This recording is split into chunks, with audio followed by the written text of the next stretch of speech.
ინტეგრალების გამოთვლის ორჯერადი, სამჯერადი, წირითი, ზედაპირული, ანუ უფრო მაღალი ორი ცვადის ფუნქციისთვის ინტეგრალის გამოთვლის წესები და არა მარტო ორის, არამედ სამი ცვადის შემთხვევაშიც. შემდეგ წირითი ინტეგრალები კიდე სხვა არის და ზედაპირული ინტეგრალები სხვა არის. დღეს ვიწყებთ მოკლედ ორჯერად ინტეგრალს, მაგრამ სანამ ორჯერად ინტეგრალს დავიწყებდეთ, მანამ უნდა განვიხილოთ მოკლე მიმოხილვა შესავალი, ეს არის ფართობადი არეების შემთხვევა და შემდეგ ის ამოცანები, რომელმაც მიგვიყვანა რეალურად ორჯერადი ინტეგრალის ცნებამდე. რამ გამოიწვია ორჯერადი ინტეგრალის გამოთვლის აუცილებლობა? რა იყო მიზეზი ამისი? აი ეს ამოცანები უნდა განვიხილოთ და შემდეგ ვიპოვოთ ორჯერადი ინტეგრალის გამოთვლის წესს. ცნებას შემოვიდათ, დარგუჯამებს და ასე შემდეგ. ეხლა მინდა გითხრათ, რომ თქვენ იცით არა, სიბრტყის ფიგურაზე ვლაპარაკობ. ნებისმიერ ერთადერთი რაც ცნობილია მართკუთხედის ფიგურა არის ამომავალი წერტილი, მართკუთხედის ფართობი არის საწყისი ცნება ფართობებში და მისი ფართობი არის მართკუთხედის გვერდების სიგრძეთა ნამრავლის ტოლი. მაგრამ არსებობს მრავალკუთხა ფიგურები, რომლებიც შემოსაზღვრულია მრავალკუთხედით. რა არის მრავალკუთხა ფიგურა? აი ეს არის მრავალკუთხა ფიგურა და მრავალკუთხა ფიგურა შეიძლება დავყოთ სამკუთხედებად, ოთხკუთხედებად და დანაწილება შესაძლებელია მისი და ფართობის გამოთვლის წესიც იმაში მდგომარეობს, რომ თუ მთლიანი ფართობი არ ვიცით, დანაწილებით შეიძლება მრავალკუთხედების, ანუ სამკუთხედების, ოთხკუთხედების ფართობებით გამოთვალოთ მისი ფართობი. და თუ მოცემული მაქვს რაღაც P და Q მრავალკუთხა ფიგურები, მათი ფართობები არის არაუარყოფითი სიდიდე. ხო ვიცით, რომ ფართობი უნდა იყოს აუცილებლად არაუარყოფითი სიდიდე, ან დადებითი, ან ნულის ტოლი. თუ ეს მრავალკუთხა ფიგურების აკმაყოფილებენ პირობას, ისე თანაც უნდა ფართობადი რო იყოს, ანუ მისი გაზომვა რო შევძლოთ ჩვენ, უნდა სრულდებოდეს შემდეგი პირობები. პირველი პირობა გახლავთ ის, რომ თუ P ქვესიმრავლეა QC, მაშინ P-ის ფართობი აუცილებლად ნაკლებია ტოლი Q-ის ფართობზე. აი ეს სიდიდე P-ის მოდული ფაქტიურად ამ წიგნში ასეა, თუმცა ზოგში მაგალითად ესით აღნიშნავთ, ეს პრიმით, ეს ორი პრიმით, არა აქვს მნიშვნელობა, სხვა ლიტერატურაში სხვა აღნიშნებია, მაგრამ რადგანაც ამ წიგნით გავდივართ, ამიტომ ვიმეორებ მოდულში ჩასმული P ნიშნავს P-ის ფართობს. გასაგებია, ხო, დაიმახსოვრეთ. თუ ეს პირველი პირობა ვთქვათ, მეორე პირობა გახლავთ, რომ P-ის გაერთიანება Q-ს, როგორც სიმრავლის, ხო? სიმრავლეა ეს, ფაქტობრივად წერტილთა სიმრავლეა მრავალკუთხედი. აი ამისი ზომა ეს არის P-ის და Q-ის ფართობების ჯამი, სადაც P და Q არის ორი მრავალკუთხედი, სხვადასხვა მრავალკუთხედი და ამ მრავალკუთხედების გაერთიანებით მიღებული ფიგურის ფართობი ფაქტიურად ყოფილა ცალ-ცალკე ფიგურების ფართობების ჯამი და მესამე თვისება, რომ თუ P მრავალკუთხა ფიგურა არის Q ფიგურის ტოლი, ორი ტოლი ფიგურა მაქვს, ამ ფიგურების ფართობებიც აუცილებლად უნდა იყოს ერთმანეთის ტოლი. აი ამ პირობებს უნდა აკმაყოფილდეს, ვიმეორებ ის ფართობი არაუარყოფითი სიდიდეა და მოდული ამასთან ასოცირდება მისი ასეთი ჩაწერა. ეხლა რა არის ზოგადად ფართობადი ფართობადი რას ეწოდება ფიგურას? როდის ეწოდება ფართობადი? აი დააკვირდით, ეხლა განვიხილოთ რაღაც ნებისმიერი ბრტყელი ფიგურა. და ამ ფიგურაში განვიხილოთ ყველა შესაძლო მრავალკუთხედები, რომლებიც მაშინ აი P მრავალკუთხედებია, რომელიც მთლიანად ეს თუ აი ეს ბრტყელი ფიგურა, ჩვენი ფიგურა არის D არე, P იყოს ისეთი მრავალკუთხედი, რომელიც მთლიანად შედის D-ში. მეორე P იყოს ასეთი, აი სადღაც მრავალკუთხედი ოღონდ. შეგვიძლია ეს სამკუთხედი იყოს, ოთხკუთხედი არა აქვს მნიშვნელობა. თავარია რომ მასში ჩახაზული იყოს, ფაქტიურად ჩახაზული შენიშნავს შედის, ხო, იმ ფიგურას. ასეთი P-ების ფართობების ერთობლიობა აღნიშნოთ ეს სიმრავლით. დააკვირდით ფართობთა ერთობლიობა, აღვნიშნოთ ესე. ამაში შემავალი ფიგურების ფართობთა ერთობლიობა. და განვიხილოთ აი ამ ფიგურის ზუსტი ზედა საზღვარი. ის აღვნიშნოთ ეს ქვედა ხაზია. დავიმახსოვროთ ეს ერთ. ახლა განვიხილოთ ისევ ეს D არე, ოღონდ D არის მომცველი მართკუთხედები, ისა მრავალკუთხედები განვიხილოთ. აი, მრავალკუთხედი ეს არის Q ვუწოდოთ მას. Q მრავალკუთხედები, ეს ისეთი მრავალკუთხედია ვიმეორებ, რომელიც მოიცავს მას. აი, ესეთი დაუშვათ. ეს იყოს Q, ეს ისევ D არეა. არე D არის, ესეც Q არის, ასეთი Q-ების ეს Q აუცილებლად მოიცავს D არეს. ნახეთ, წეგან თუ P არე შედიოდა D-ში, ეხლა D შედის Q მრავალკუთხედში. P და Q მრავალკუთხედებია. და აი ასეთი Q-ების ერთობლიობა, Q მრავალკუთხედების ერთობლიობა აღვნიშნოთ E'. Q მრავალკუთხედების ერთობლიობა. და განვიხილოთ აი ამ E' სიმრავლის ფართობთა მრავალკუთხედების ფართობთა ერთობლიობა. დააკვირდით რას ვამბობ. ანუ ფართობების სიმრავლე აღვნიშნოთ E'-ით და P-ს ფართობების სიმრავლე აღვნიშნოთ 1. გავიგეთ?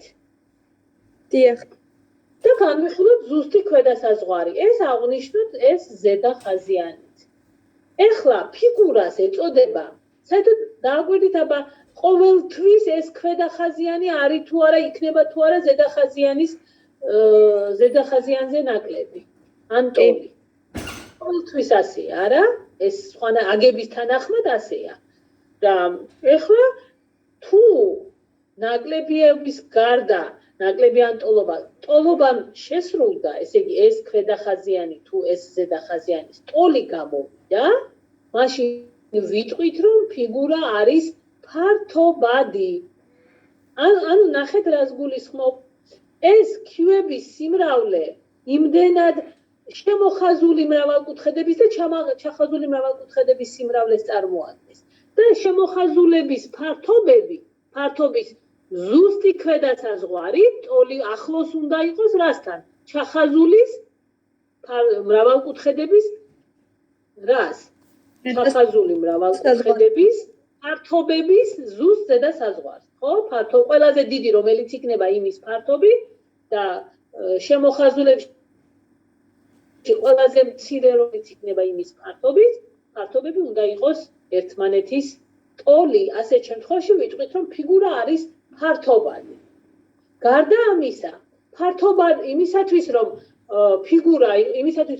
ნებისმიერი D არე იყოს ფართობადი, აუცილებელია და თეორემა სრულდება ასეთი თეორემა არის რომ იმისთვის რომ ფიგურა იყოს ფართობადი, ანუ ფართობადობისთვის D არის დაუშვათ, აუცილებელია და საკმარისი რომ ამ ფიგურის საზღვრის ფართობი იყოს 0-ის ტოლი. ანუ საზღვრის ფართობი იყოს 0-ის ტოლი. ეხლა მინდა გითხრათ რომ თუ უწყვეტი წირით არის შემოსაზღვრული ფიგურის საზღვარი, მისი ფართობი აუცილებლად 0-ის ტოლია. წირის ფართობზეა ლაპარაკი. ხვდებით რას ვამბობ? რითაც შემოსაზღვრულია ფიგურა, ეს ხო წრფევადი წირი შეიძლება იყოს. აი ამ წირის ფართობი თუ 0-ის ტოლია, მაშინ ვიტყვით რომ მისი ამ წირით შემოსაზღვრული ფიგურა იქნება ფართობადი. და თუ ნებისმიერ აბესეგმენტზე განსაზღვრულ f(x)-იგრე ფუნქციას განვიხილავ, ეს თუ უწყვეტი იქნება, ის აუცილებლად მისი ზომა იქნება 0-ის ტოლი, წირის ზომა. გავიგეთ? ხვდებით რას ვამბობ? წირის ზომა, წირი არის რითაც შემოსაზღვრულია და ეს წირი თუ არის უწყვეტად წარმოებადი, ანუ წრფევადი, განწრფევადი წირი, მაშინ მისი ზომა აუცილებლად 0 ზომის იქნება. და არე ფართობადი იქნება. ეხლა ეს ყველაფერი შესავალი ნაწილი რას ნიშნავს? იმიტომ რომ ფართობადი არეები ჩვენ დავჭირდება, ეხლა ის ამოცანები განვიხილოთ, რომელმაც მიგვიყვანა ორჯერადი ინტეგრალის გამოთვლის წესზე. ეს გახლავთ ასეთი ამოცანა, ცილინდრული სხეულის მოცულობა. ისე ცილინდრის მოცულობა, ცილინდრის. მე ახლა ცილინდრული სხეულიდან განვიხილო, მაგრამ თქვენ იცით ცილინდრის მოცულობა. რისი ტოლია? ახსოვს. 2 პი-რ კვადრატ ჰ-ის.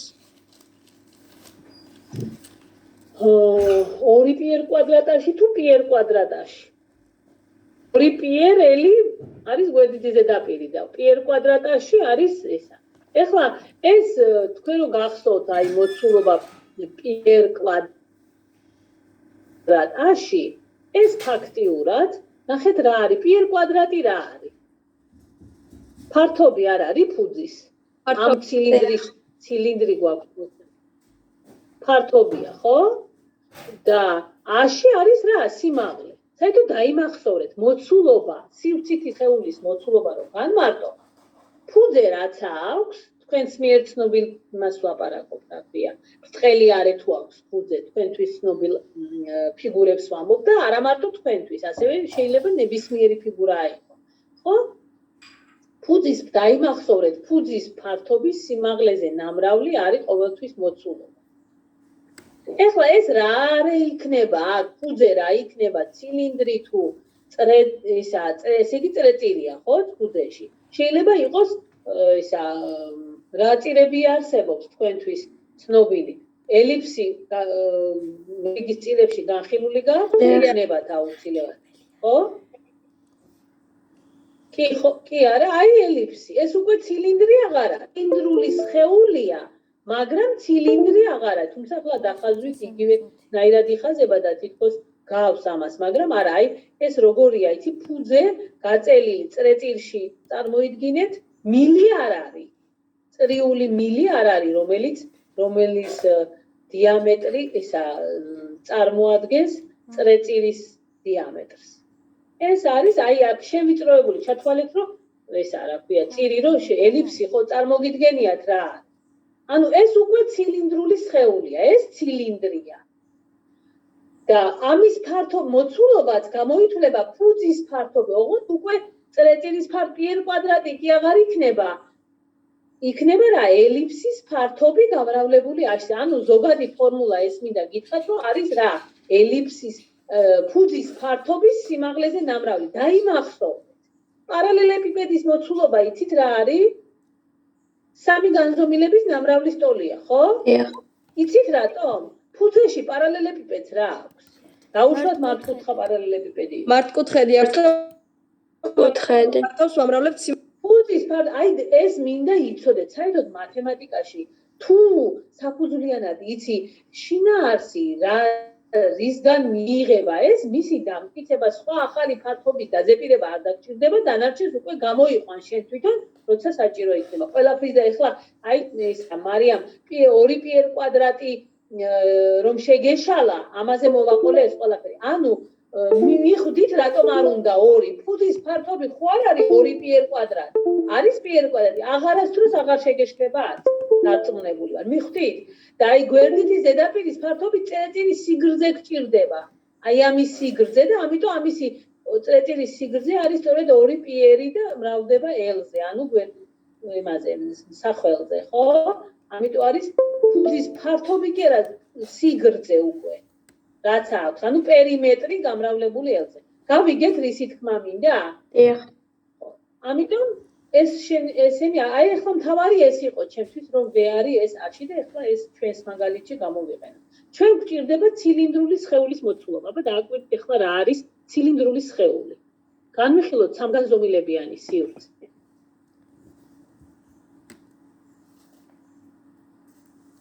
და ამ სამგანზომილებიან სივრცეში ასეთი სხეული რაღაც D არე, ეს იყოს D არე.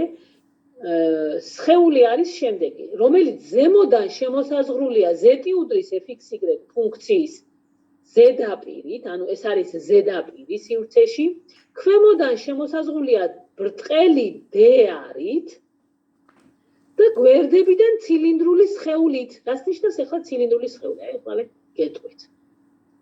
ანუ ნახეთ. რაღაც ასეთი ფიგურა იყოს.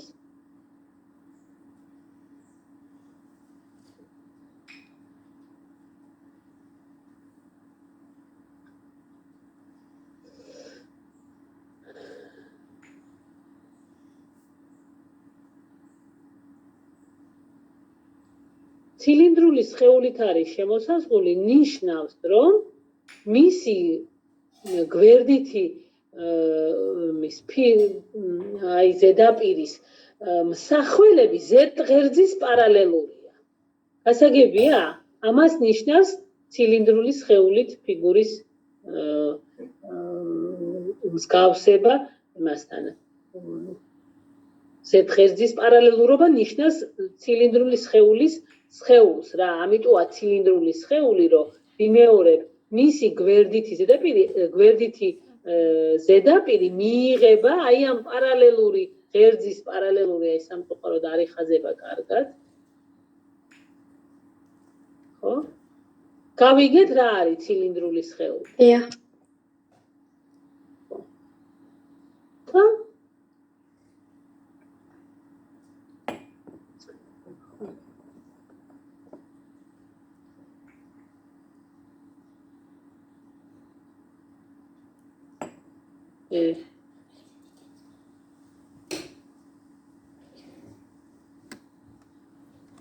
აი ასეთი სხეული დავუშვათ.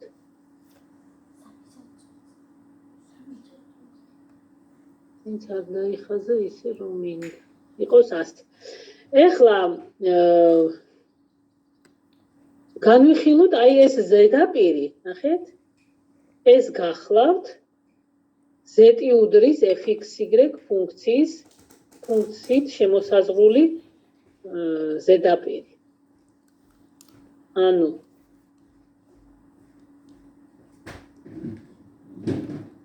აი ეს არის რაღაც თქვა და ნახეთ, არაა სავალდებულო ეს ბრტყელი არის, სავალდებულო არ არის რომ იყოს.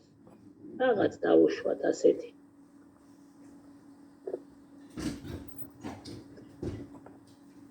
აი ეს იყოს z უდრის fxy. განვიხილოთ ამ სხეულის მოცულობა. მოცულობა რომ განვიხილოთ, ფაქტიურად რა უნდა ვიცოდეთ? d არის ფართობი, ხო?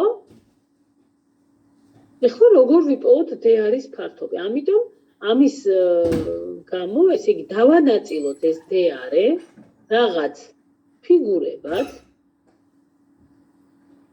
დავუშვათ d1, d2 და ასე შემდეგ dn ფიგურებად. ეს ისეთი ფიგურებია, ანუ ის არის, რა ქვია, წირებით შემოსაზღვრული არეები. აი, მაგალითად, ერთ-ერთი dk არის, დავუშვათ ეს. ისეთია, რომ ამათი დიამეტრებია შესაბამისად d1, d2 და ასე შემდეგ d პატარა n. რა არის დიამეტრი? აბა ვინ მეტყვით? როგორ განიმარტება ფიგურის დიამეტრი? ბრტყელ ფიგურაზეა ლაპარაკი, ბრტყელი ფიგურის დიამეტრი. როგორ რა იქნება? d-იური ფაქტიურად არის რა? გაგიგიათ დიამეტრი ფიგურის გეომეტრიაში უნდა გესწავლათ ეს ანალიზი. 2 რადიუსის ტოლის სიდიდე მაგას არ გეკითხები. როგორ? 2 რადიუსის ტოლის სიდიდე. რომელიც ცენტრში რას ნიშნავს? გადის. წრეწირი აი ამ ფიგურას ვლაპარაკობ. ეგ ცენტრი არ აქვს, რადიუსი არ აქვს, ეს არის ნებისმიერი ბრტყელი ფიგურა. ამის დიამეტრი რას უდრის? ორ წერტილს ყველაზე შორს მიმდებარე წერტილებს შორის და მაკავშირებელი. ოჩაღ ეს რომელმა თქვა ილია? აი უკიდურესად დაშორებულ წერტილებს შორის მანძილი არის ამის დიამეტრი. გავიგეთ? ანუ აქვე მონაკვეთის სიგრძე არის დიამეტრი და ეს ნიშნავს, რომ სუპრემუმი განვიხილოთ რაღაც AK და BK წერტილების, რომელიც ეკუთვნის დავუშვათ DK-ს, იმიტომ რომ DK-ზეა ლაპარაკი, ეს არის სუპრემუმი მანძილი A და B წერტილებს შორის, AK და BK წერტილებს შორის. გავიგეთ? A და B, მოდი A და B იყოს, კაები არ გვინდა, ჩვენ დიამეტრი მჭირდება ზოგადად ფორმულა. A და B D-თვის ავიღოთ ზოგადად. დიამეტრი არის ნებისმიერ ორ A და B წერტილს შორის მანძილის სუპრემუმი. იმიტომ რომ მანძილი შეიძლება აი ეს A და B წერტილიც იყოს. გვაწყობს ჩვენ დიამეტრისთვის. არ გვაწყობს, ესეც შეიძლება იყოს. იმიტომ რომ ჩვენ გვინდა უკიდურესად დაშორებული. ეს იქ ყველაზე შორს ყოფი წერტილები ერთმანეთთან ამაზე დიდი არ უნდა იყოს. მაშინ ვიტყვით, რომ აი ამათი შემაერთებელი მონაკვეთის სიგრძე იქნება რა? ჩვენი ფიგურის დიამეტრი, ბრტყელი ფიგურის დიამეტრი. ეხლა ანუ ეს დიამეტრი შესაბამისად D1-ის დიამეტრი ეს არის D2-ის ეს არის და ასე შემდეგ DN-ის D1-ები ეს არის D1, D2, D3 დავანაწილე, ხო? DK და ასე შემდეგ სადღაც DN-ი. სისტემა მიღებული მაქვს. თან ამავე დროს აი ამათი ეს თუნებია შესაბამისად დელტა სიგმა 1-ით, დელტა სიგმა 2-ით და ასე შემდეგ დელტა სიგმა n-ით აღნიშნოთ ფართობები, თითოეული ფიგურის ფართობი. აი ამ D არით, D-იური არით შემოსაზღვრული ფიგურის ფართობი და განვიხილოთ აი ასეთი ჯამები. K-იცვლება 1-დან n-მდე, ფუნქციის f სადაც აი ნახეთ თითო dk წერტილში შევარჩიოთ ak წერტილი კოორდინატებით xk იტაკა წერტილი. ესე მიღებული ეს, იმიტომ რომ ჯამს ასე ღნიშნავენ. ak-ს კოორდინატებია xitaka და იტაკა. ეს ak აღებული არის ვიმეორებ dk r-დან. თუ მე განვიხილავ თითოეული მისთვის dk-სთვის თან ეს დანაწილება არის ისეთი დანაწილება, რომ ამ დანაწილების ფართობებს შორის უდიდესი, არა, დიამეტრებს შორის უდიდესი უფრო კარგად ითქმება, უნდა იყოს და ეს დიამეტრებს შორის უდიდესი აღნიშნოთ, მოდი D-იურებს შორის უდიდესი აღნიშნოთ ლამბდა T, ანუ რაც შეიძლება დიდი იყოს ლამბდა და თან ეს ისეთი დიდი უნდა იყოს, რომ ყველაზე დიდის ნულისკენ მიისწრაფოდეს, აქეთკენ მივდივარ. მაშინ f xitk იტაკა წერტილის გავამრავლოთ დელტა სიგმა k-ზე, აი ეს ჯამი განვიხილოთ. ახლა დააკვირდით რა არის ეს ნამრავლების ჯამი, ვინ მეტყვის? რას წარმოადგენს ფუნქციის მნიშვნელობა გამრავლებული დელტა სიგმა k-ზე? აი dk არ მაქვს დაუშვა, ხო? ეს არის თუ ეს აგერ გვაქვს dk. dk არ მაქვს, დანარჩენებს გავასუფთავებ, რომ მიხვდეთ თქვენ რას გულისხმობ. აი და სხვა ფერით თან.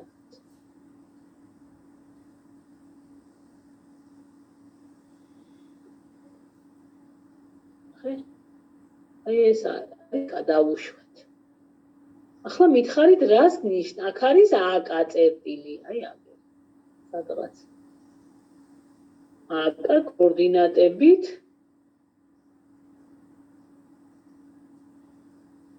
კოორდინატებით xitaka და itaka. ეს არის აგერ სადღაც დავუშვათ.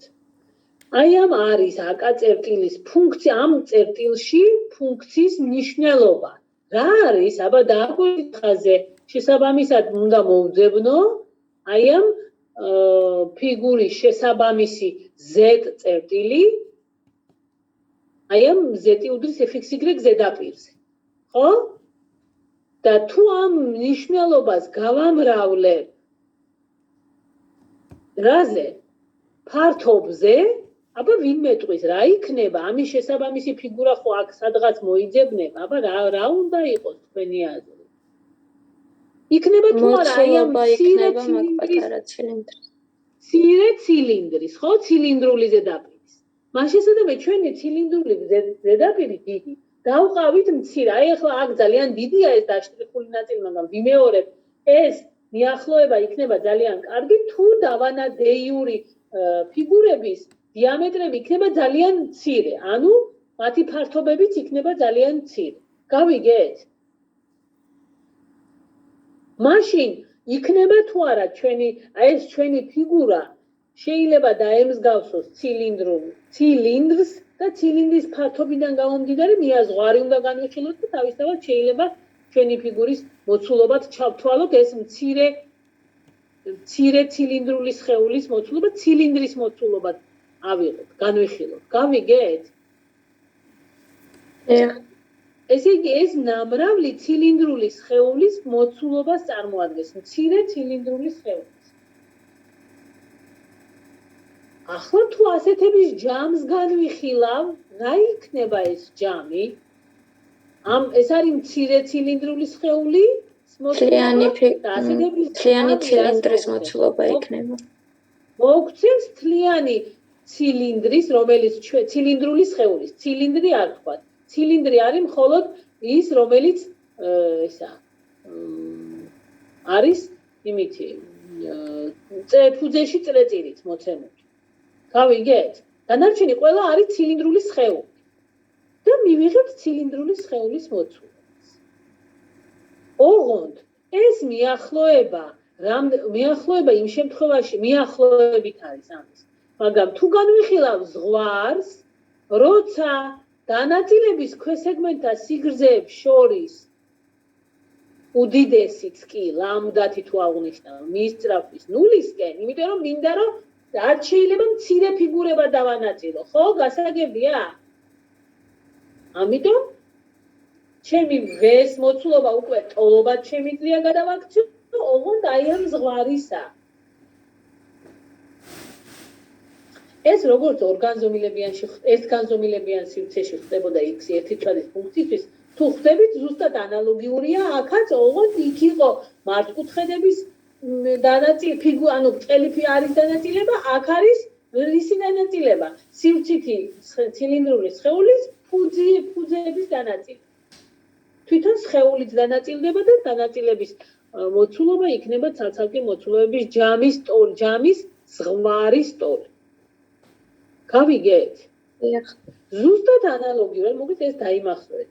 ზუსტად ანალოგიურად თუ განვეხილავ მაგალითად სიბრტყეზე ბრტყელი ფიგურის, ანუ D-არე, გავიღოთ ისევ XY სიბრტყეზე და აი ამ D-არის მასა მინდა განვსაზღვრო.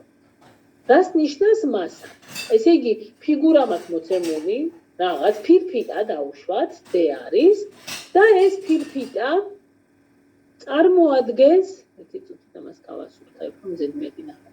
აი, სიბრტყეზე ვთქვათ, მოცემული მაქვს რაღაც D-არე და ეს არის რაღაც ფირფიტა, რომელიც წარმოადგენს რაღაცა მასალისგან არის დამზადებული და მას გააჩნია გარკვეული მასა. არა ერთგვაროვანი ფიგურა, ანუ სიმკვრივე მას ერთგვაროვანი არ არის ეს მასალა, რომლითაც დამზადებულია ეს ბრტყელი ფირფიტა. ამ ფირფიტის მასა თუ მჭირდება, გავიგო, მოკლედ ამ მოცანებს ვიხილავ, რომელმაც გამოიწვია ვიმეორებ კიდევ ორჯერადი ინტეგრალის აუცილებლობა, შესწავლის აუცილებლობა, ამიტომ მჭირდება ეს ყველა. მასა რო გავიგოთ, უნდა ვიცოდე სიმკვრივის განაწილების ფუნქცია ρxy და ეს განაწილების სიმკვრივის ფუნქცია თუ გაქვს მოცემული, შემდეგ თუ D-არეს დავყოფ ისევ არეებად, რაღაც ნებისმიერ განაწილებას ვლაპარაკობ აქა, ხო? მაშინ მასა ამ ფიგურის ფაქტიურად იქნება ზღვარი ლამდა მის ანალოგიური მსჯელობით, რაც წეღან განვიხილეთ. ჯამი ρ-ქსიტაკ წერტილებში დანაწილების თითოეულ ქვესეგმენტზე ავიღებ ვიმეორებ ქსიტაკ წერტილს, აკას, რომლის კოორდინატებია ქსიტა და იკა, განვიხილავ ფუნქციის მნიშვნელობას და გავამრავლებ დელტა სიგმა კაზე. აი ეს ზღვარი მერე ჯამების ზღვარი, ასეთი ჯამების ზღვარი იქნება რისი ტოლი? მოცემული სხეულის მასის ტოლი. რატომ? ეს ხო ფართობია. თუ გახსოვთ თქვენ ფიზიკიდან სკოლაში m-ი უდრის ρ-ს, ხო? აი ასეთი ფორმულა არსებობს. ეს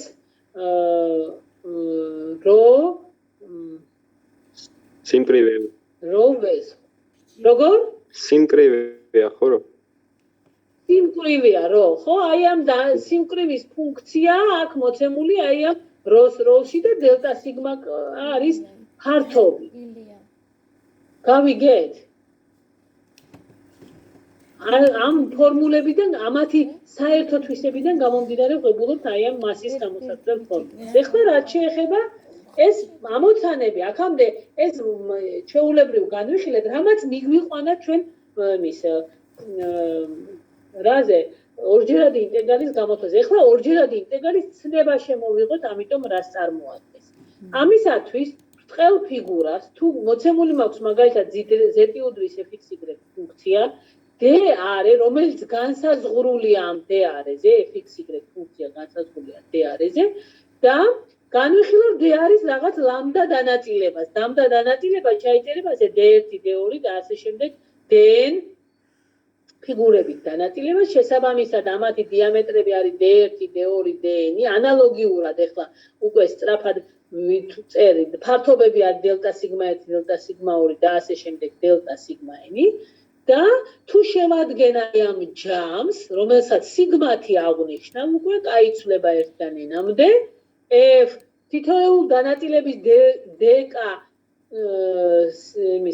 არის ერთ-ერთ წერტილს ავიღებ AK წერტილს, რომლის კოორდინატები არის შევარჩევ ამას xitk, itk წერტილს. ეხლა მინდა გითხრათ, რომ წეღარო ზღვარი განვიხილეთ მოცულობის. იქ არც დანაწილების წესია დამოკიდებული და არც xitk, itk წერტილების შერჩევაზე. ანუ AK წერტილების შერჩევაზე დაიმახსოვრეთ, ზღვარი არასდროს არ არის დამოკიდებული ჯამი დამოკიდებულია. ჯამი დამოკიდებულია, მაგრამ ზღვარი აღარ არის. გაიგეთ რისი თქმა უნდა. ეს არასდროს არ არის დამოკიდებული ეს ზღვარი ვიმეორებ ამ დანაწილების არც წესზე და არც წერტილების შერჩევაზე. განვიხილოთ აი ეს ჯამები დელტა სიგმა k, ამას უკვე ინტეგრალური ჯამი ეწოდება, ოღონდ ინტეგრალური ჯამი fxy ფუნქციის d არეზე. და აი ამ ინტეგრალური ჯამის ზღვარს რომელსაც I100 აღნიშნავთ, როცა ლამდა მიისწრაფვის ნულისაკენ, ლამდა არის დანაწილების ქვესეგმენტების სიგრძეებს შორის უდიდესი, ხო? სადაც A და B ეკუთვნის DS, თუ ეს არის სუპრემუმი ამ მანძილის უდიდესი დეკას თუ ეკუთვნის კაებით იქნება, თუ DS ეკუთვნის ზოგადად ლამდა არის. ლამდას თუ ეს ლამდა მიისწრაფვის ნულისკენ, მაშინ სიგმას ზღვარი გვაძლევს ორჯერად ინტეგრალს I სიდიდით აღნიშნავ და მას ვუწოდებთ ორჯერად ინტეგრალს, რომელიც ასე ჩაიწერება d არეზე fxy ფუნქციიდან dx dy-ით. ან რაც იგივეა ორჯერად ინტეგრალი d არეზე fxy ფუნქციიდან d სიგმა t. აი ასე ჩაიწერება ის. ანასე. ეს ზღვარი. მას შესაბამე ჩვენი მოცულობა რა ყოფილა, წეღან რო განვიხილეთ. მოცულობა ყოფილა ორჯერადი ინტეგრალი d არეზე და ფუნქციისთვის fxy dx dy. ესე იგი ცილინდრული სხეულის მოცულობა წარმოადგენს ორჯერად ამ ცილინდრული სხეული, რომლის ფუძეც არის d არე. ასეთი სხეულის მოცულობა იქნება ორჯერადი ინტეგრალი აი ამ d არეზე fxy ფუნქცია, ანუ ზემოდან შემოსაზღვრული ფუნქცია, ზითაც ზემოდან არის შემოსაზღვრული და რომელსაც ფუძეში აქვს d არე. ასეთი სხეულის მოცულობის ტოლი იქნება ეს ორჯერადი ინტეგრალი. გავიგეთ? ანალოგიურად მასის შემთხვევაში ესეც არის ორჯერადი ინტეგრალი d-ზე, თუ იქ რო xy გვაქვს, dx dy. გასაგებია? ეხლა რაც შეეხება ამ ფუნქციის, ეს არის გამოთვლისისა. ეხლა რაც შეეხება გამოთვლა, თვითონ ინტეგრალის გამოთვლა. გახდება და შემდეგ ლექციაზე განვიხილოთ თვისებები. ორჯერადი ინტეგრალის d არეზე fxy რო გამოვთვალოთ, ამისათვის აუ ყველაზე მარტივი შემთხვევაა თუ d არე არის მართკუთხედი, რომელიც სადაც x-ი შემოსაზღვრულია a და b მონაკვეთებით, a და b წერტილებით და y-ი შემოსაზღვრულია c და d-ით. მაშინ აი ეს ორჯერადი ინტეგრალი, ანუ თუ d არე არის მართკუთხედი, რა მართკუთხედი? R a b c d ასე ჩაიწერება. ეს არის მართკუთხედის ეს რა ქვია? აღნიშნა, ანუ რა მართკუთხედია სიბრტყეზე ვიმეორებ d არე, x-ი შემოსაზღვრული ისეთი მართკუთხედი, რომლის x-ი შემოსაზღვრულია a-დან b-მდე და y-ი შემოსაზღვრულია აი ამ მართკუთხედის ეს არის c, ეს არის d, ეს არის y, ეს არის x. a-დან b-მდე ერთეულით და ქვემოდან და ზემოდან შემოსაზღვრულია c და d მონწყებით. წრფის მონაკვეთებით. ეს არის d არე. თუ d არე ასეთი მართკუთხედია, ორჯერადი ინტეგრალი d არეზე ასე ჩაიწერება. ინტეგრალი a-დან b-მდე, ინტეგრალი c-დან d-მდე fxy dx dy-ისა. დააკვირდით? და ეს უდრის მართკუთხედის შემთხვევაში.